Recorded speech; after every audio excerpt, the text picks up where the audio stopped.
वही जब से पाकिस्तान क्रिकेट बोर्ड ने हाइब्रिड मॉडल को लेकर के हामी भरी है चैंपियंस ट्रॉफी 2025 को ऑर्गेनाइज कराने के लिए, तब से मानिए या ना मानिए इनडायरेक्टली पाकिस्तान ने इंडिया की धड़कनें तेज कर दी हैं। किसी भी तरीके से इंडिया फिलहाल टेंशन में होती हुई दिखाई दे रही है, क्योंकि जो पाकिस्तान की शर्तें हैं अगर उन पे ठप्पा लग जाता है यानी स्टाम्प लग जाती है इंडिया की तरफ से, जिसकी डिमांड पाकिस्तान की तरफ से की गई है आईसीसी के द्वारा, वहां पर हमें दिक्कत आ सकती है। दोस्तों सारी चीजों के बारे में बात करेंगे, लेकिन उससे पहले हेलो हाय नमस्कार, इंडियन क्रिकेट शो में आपका बहुत बहुत स्वागत है। तो अब बात करते हैं क्या वो शर्तें हैं जिनको पाकिस्तान चाहता है लिखित में। जी हाँ, लिखित में पाकिस्तान चाहता है कि इंडिया उसको लिख कर दे, ये शर्तों पे हम राजी हैं तभी हम हाइब्रिड मॉडल के लिए राजी होंगे, अदरवाइज हमारे ही पाकिस्तान में चैंपियंस ट्रॉफी को कंप्लीटली ऑर्गेनाइज कराया जाएगा। अब मैं आपको बताता हूँ क्या शर्तें हैं। भाई सबसे पहली शर्त तो ये है कि जिस पर हम स्टाम्प लगाएंगे, जिस भी शर्त पर हम इंडिया के लिए स्टाम्प लगाएंगे कि भाई इंडिया शारजा में खेलेगी, दुबई में खेलेगी, हम भी उसी स्टेडियम में खेलेंगे, हम भी उसी स्टेडियम में खेलेंगे, चाहे वो कोई सा भी मुकाबला हो।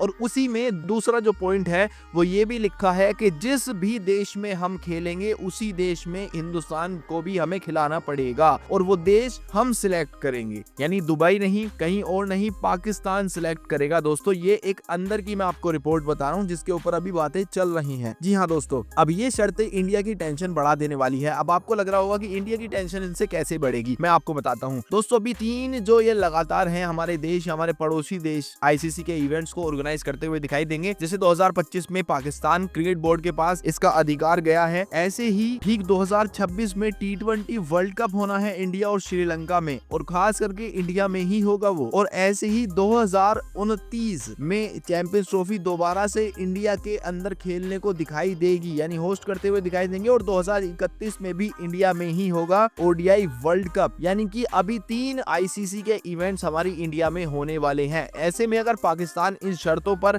मुहर लगवाने के लिए भारत से लिखित रूप में मांगता है तो ये चीज हमारे लिए काफी ज्यादा खतरनाक हो सकती है दोस्तों, क्योंकि हमारी जो व्यूअरशिप है वो हमारे इंडिया के मैचेस में होने को ज्यादा मिलती है। जब मैचेस इंडिया में होते हैं तो हमारी इंडिया के जो लवर्स हैं, क्रिकेट लवर्स हैं, वो स्टेडियम में जाकर मैच देख पाते हैं ज्यादा, तो हमारे पास ज्यादा व्यूअरशिप आती है। साथ ही साथ जब हमारे टिकटें ज्यादा बिकती हैं, प्लस में व्यूअरशिप भी टीवी से ज्यादा निकल के आती है जब हमारे मैचेस इंडिया में होते हैं। लेकिन पाकिस्तान चाहता है कि वो अगर हाइब्रिड मॉडल पर सेट करेगा तो वो भी फिर इंडिया नहीं आएगा। लेटेस्ट में जो 3 होने वाले हैं, आगे आने वाले जो हमारे इवेंट होंगे आईसीसी के, उसमें पाकिस्तान नहीं आएगा, तो ये काफी ज्यादा बेकार कर देने वाली इमेज हो जाएगी हमारे लिए भी। और इसीलिए मैंने एक वीडियो बनाई थी, हालांकि हमें जाना नहीं चाहिए पाकिस्तान में, लेकिन अब शर्तें कुछ ऐसी हो गई हैं, हो सकता है पीसीबी अब लिखित में जो मांग रही है इसी कारणवश भारतीय क्रिकेट बोर्ड यानी बीसीसीआई हाँ कर देगा पाकिस्तान जाने के लिए। क्योंकि आप जाओगे एक बार, पाकिस्तान में अगली कोई ट्रॉफी नहीं होने वाली है, आप जाएंगे एक बार, आपको 3 बार पाकिस्तान बुला लेंगे, आप 3 बार पाकिस्तान को बुलाएंगे, जिससे कि हमारे क्रिकेट बोर्ड को फायदा होगा। बेवकूफी करने में कोई फायदा नहीं है, उनके एक सीनियर खिलाड़ी पहले ही बोल चुके हैं। लेकिन क्योंकि हरभजन सिंह ने भी उनको ये प्रोमिस कर दिया था कि हम पाकिस्तान नहीं आएंगे, तो उसके लिए भी भाई वो भी सीनियर खिलाड़ी हैं, उनकी भी जुबान है, वो भी अपने देश के लिए कुछ बातें कह रहे हैं, उसको भी ध्यान में रख करके बीसीसीआई कुछ कदम उठाएगी। और वो कदम क्या होगा मैं बहुत जल्दी अपने चैनल पर अपडेट कर दूंगा, तो इसीलिए देखते रहिए दोस्तों इंडियन क्रिकेट शो। मैं मिलता हूं आपसे अगली वीडियो में।